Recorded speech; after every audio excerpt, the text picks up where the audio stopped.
स्वयं को जानना संसार को जानने से ज़्यादा कठिन है। और स्वयं को जानना, आत्म परिचय सभी के पास है, सबके पास अपना परिचय है। जन्म से लेके अभी तक जो जीवन जी रहे, आज दिनांक तक क्या जीवन हमने जिया, सबके पास अपना परिचय है। लेकिन शायद ये हम अपना परिचय खुद लिखते हो, कभी अपने बारे में हमने नहीं लिखा। और हमारे जीवन को पूरी तरह से शुरू से अंत तक देखने वाला वो भी नहीं रहता। भाई यदि वो हमारे माता पिता होंगे जो हमारे जीवन के बारे में जानते हैं, तो एक ना एक दिन वो हमारे जाने से पहले ही चले जाते हैं। तो हम सभी को अपना आत्म परिचय लिखना चाहिए। आज हम एक महान कवि के आत्म परिचय को जानेंगे, समझेंगे। मैंने क्या कहा कि स्वयं को जानना ज़्यादा कठिन होता है बजाय संसार को जानने से। संसार को हम आसानी से समझ सकते हैं, समझने की कोशिश करते हैं, लेकिन कभी कोई खुद को समझने का प्रयास नहीं किया।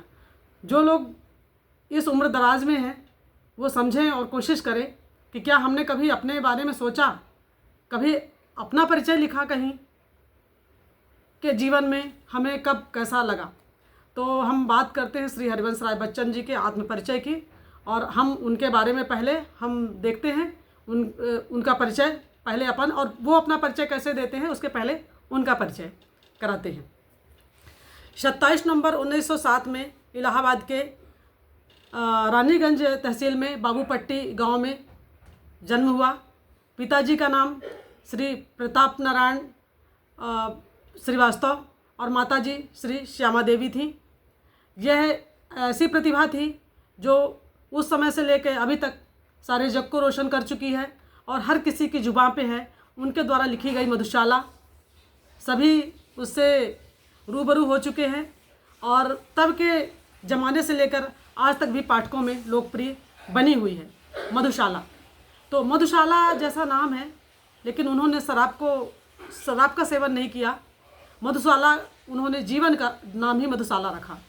जो जीवन है उसका नाम उन्होंने मधुशाला रखा। तो उनकी बहुत सारी कृतियां हैं जिसमें नीड का निर्माण, फिर मधुशाला, मधुबाला, मधुकलश, निशा निमंत्रण, सूत की माला और खादी के फूल। आपका श्री हरिवंश राय बच्चन जी का विवाह 1926 में श्री श्यामा देवी के साथ हुआ। श्यामा देवी जी को सांस की बीमारी थी। सन 1936 में श्री श्यामा देवी जी सांस की बीमारी के चलते परलोक सिधार गई और इसके बाद 1941 में श्री हरिवंश राय बच्चन जी की दूसरी शादी हुई तेजी सूरी, जिनका नाम अभी तेजी बच्चन के नाम से हम सब जानते हैं। और फिल्म इंडस्ट्री में जो अमिताभ बच्चन जी हैं, बहुत बड़े अभिनेता हैं, ये उनके पिता हैं। श्री हरिवंश राय बच्चन जी अमिताभ बच्चन जी के पिता हैं। यदि अमिताभ बच्चन जी ने अपना नाम कमाया है फिल्म इंडस्ट्री में, तो ठीक उसी प्रकार या उससे ज़्यादा नाम खुद की कविता लिखकर, खुद की कला को निखार कर, खुद के जीवन के बारे में और दूसरे के जीवन को रोशन करने के लिए उन्होंने बहुत बड़ी तपस्या करी है। और उन्होंने भी फिल्म अभिनेता श्री अमिताभ बच्चन के जैसा ही नाम श्री हरिवंश राय बच्चन का कहे तो कोई अतिशयोक्ति नहीं है, क्योंकि अपनी ही कृतियों से संसार को अलंकृत कर देना, संसार को जागृत कर देना, संसार को रूबरू करवाना बहुत कठिन काम होता है, जो कि उन्होंने किया है। तो 1966 में आप राज्यसभा के मनोनीत सदस्य रहे। 1976 में आपको पद्म भूषण से अलंकृत किया गया और हिंदी साहित्य के अन्य बहुत सारे पुरस्कार आपको प्राप्त हुए। तो हरिवंश राय बच्चन जी को जानना समझना थोड़ा कठिन है, इतना कठिन भी नहीं है पर थोड़ा कठिन है। यदि उनको जानना है तो हमें थोड़ा सा गहराई में जाना पड़ेगा, क्योंकि हम ऊपर से किसी भी चीज़ को ऐसा समझ नहीं सकते। उनको समझने के लिए हमें अन्न बूढ़े बूढ़े तरे जे बूढ़े सब अंग, यदि डूबना है तो पूरे अंग सहित डूबो तभी डूबना कहलाएगा। और यदि अनबूढ़े हैं तो फिर आपका जीवन डूब गया है। यदि आप अनबूढ़े हैं तो जीवन आपका डूब गया। तो यदि हरिवंश राय बच्चन जी को पढ़ना है तो हम पूरी तरह से गहराई में जाएंगे तो उनको पढ़ पाएंगे। तो आज हम उनके द्वारा लिखा गया आत्म परिचय पढ़ते हैं और जहाँ ज़रूरत होगी हम व्याख्या भी करेंगे। मैं जगजीवन का भार लिए फिरता हूँ, फिर भी जीवन में प्यार लिए फिरता हूँ। कर दिया किसी ने झंकृत जिनको छूकर, मैं सांसों के दो तार लिए फिरता हूँ, मैं सांसों के दो तार लिए फिरता हूँ। यहाँ पे वो कह रहे हैं कि मैं जग जीवन का भार लिए फिरता हूँ। आप सबके पास जिम्मेदारी है, जवाबदारी है, बिल्कुल सही है। मैं जग जीवन का भार लिए फिरता हूँ, लेकिन फिर भी मैं जीवन में प्यारे लिए फिरता हूँ। उसके बाद भी कोई परेशानी नहीं, मेरे जीवन में वही प्रेम है जो एक आम आदमी के जीवन में होता है। कर दिया किसी ने झंकृत जिनको छूकर, कर दिया किसी ने झंकृत जिनको छूकर, मैं सांसों के दो तार लिए फिरता हूँ। जब दो लोग आपस में मिलते हैं, एक स्पर्श होता है, तो वो दूर दूर रहने के बाद भी वो कनेक्टिविटी बनी रहती है। तो वो क्या बोल रहे हैं कि मैं सांसों के दो तार लिए फिरता हूँ। मैंने बताया कि उन्होंने शराब को छुआ नहीं है, लेकिन अगली लाइन इस कुछ इस प्रकार है, मैं स्नेह सुरा का पान किया करता हूँ, मैं कभी न जग की का ध्यान किया करता हूँ। मैं स्नेह सुरा का पान किया करता हूँ, मैं कभी न जग का ध्यान किया करता हूँ। जग पूछ रहा है उनको जो जग की गाते, जग पूछ रहा है उनको जो जग की गाते, मैं अपने मन का गान लिए फिरता हूँ, मैं अपने मन का गान लिए फिरता हूँ। वो बोल रहे हैं कि जो लोग जग के बारे में गाना गाते हैं, लोग उनको जग जानता है, लेकिन मैं तो अपने मन की ही गाता रहता हूँ। मुझे जो सही लगता है मैं वो कहता हूँ। कई जगह उन्होंने बहुत सही बात कही भी है। उन्होंने कहा है कि मंदिर मस्जिद बैर बढ़ाते, मेल कराती मधुशाला। मंदिर मस्जिद बैर बढ़ाते, मेल कराती मधुशाला। उनको सच्चाई बयां करने में कभी कोई आपत्ति नहीं हुई। आगे चलते हैं। मैं निज उर के उद्गार लिए फिरता हूँ, मैं निज उर के यानी मैं अपने हृदय के उद्गार लिए फिरता हूँ, मैं निज उर के उपहार लिए फिरता हूँ। है यह अपूर्ण संसार न मुझको भाता, मैं स्वप्नों का संसार लिए फिरता हूँ। यह अपूर्ण संसार मुझे नहीं भाता, मैं पूर्ण संसार में जीना चाहता हूँ, तो मैं स्वप्नों का संसार लिए फिरता हूँ। एक बार फिर से पढ़ते हैं कि मैं निज उर के उद्गार लिए फिरता हूँ, मैं निज उर के उपहार लिए फिरता हूँ। है यह अपूर्ण संसार न मुझको भाता, मैं स्वप्नों का संसार लिए फिरता हूँ, मैं स्वप्नों का संसार लिए फिरता हूँ। मैं जला हृदय में अग्नि दहा करता हूँ, मैं अपने हृदय में अग्नि को जलाया करता हूँ। क्या करता हूँ? मैं अपने हृदय में अग्नि को जलाया करता हूँ, सुख दुख दोनों में मग्न रहा करता हूँ। सुख भी वैसा और दुख भी वैसा। वैसे भी दुख तो हमेशा साथ रहता है और सुख जो है आता जाता रहता है। तो जो आता जाता रहता है उससे क्या प्रेम, जो परमानेंट रहता है उससे प्रेम होना चाहिए।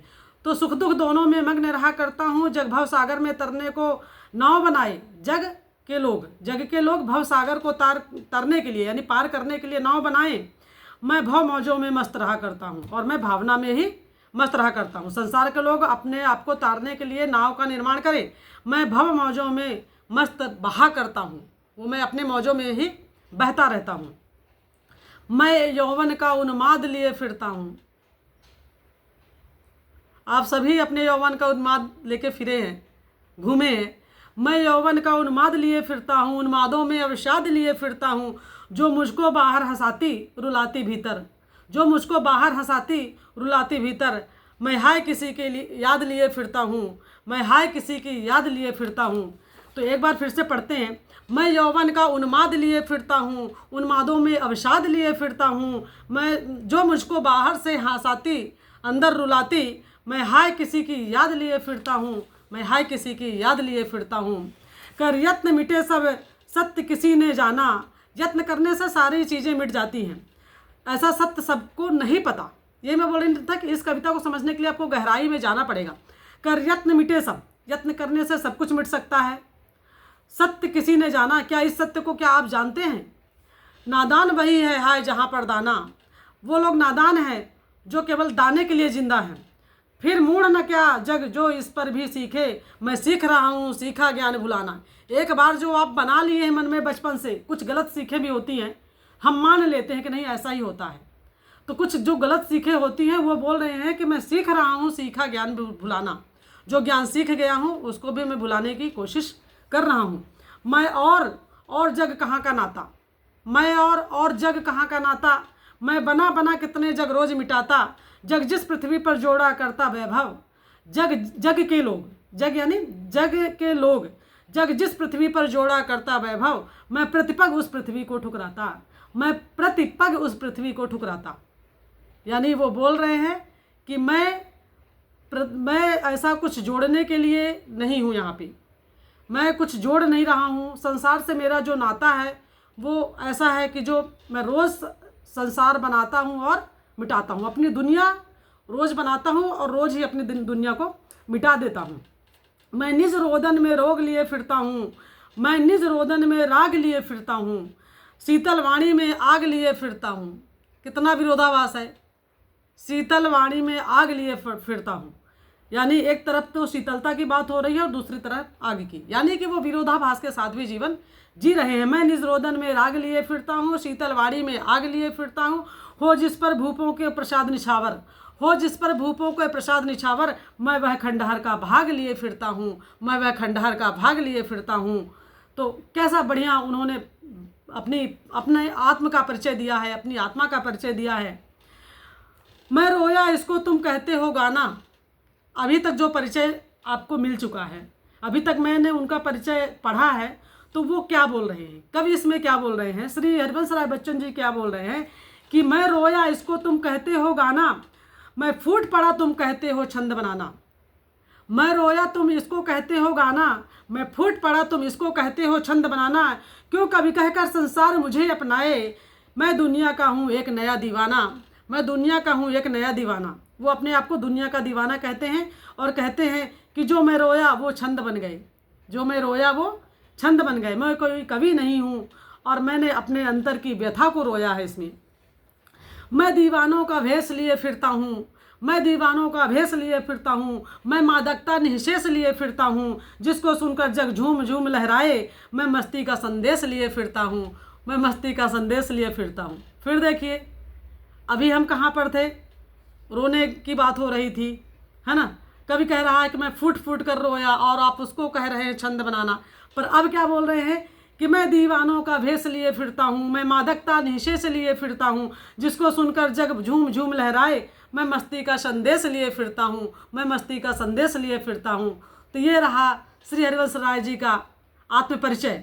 और हम जल्द ही उनकी मधुशाला की सारी कविताओं से आपको रूबरू कराएंगे। कुछ कविताएं मेरी हो चुकी हैं, तब मैंने इतने अच्छे से बच्चन जी को नहीं पढ़ा था, इसके लिए मैं क्षमा चाहूँगी। और आगे हम एक एक कविता उनकी, चाहे वो मिलन यामिनी की हो या कोई भी कविता हो, मधुबाला हो, मधुकलश हो, हम उसको पूरी कविताओं को पढ़ेंगे। लेकिन उसके लिए आपको मेरे साथ लगातार बने रहना पड़ेगा। जिन लोगों ने मेरे चैनल को सब्सक्राइब किया है बहुत अच्छा, उनको बहुत बहुत धन्यवाद। और जिन्होंने नहीं किया है वो सब्सक्राइब कर ले, और यदि अच्छा नहीं लगेगा तो बाद में अनसब्सक्राइब भी कर सकते हैं।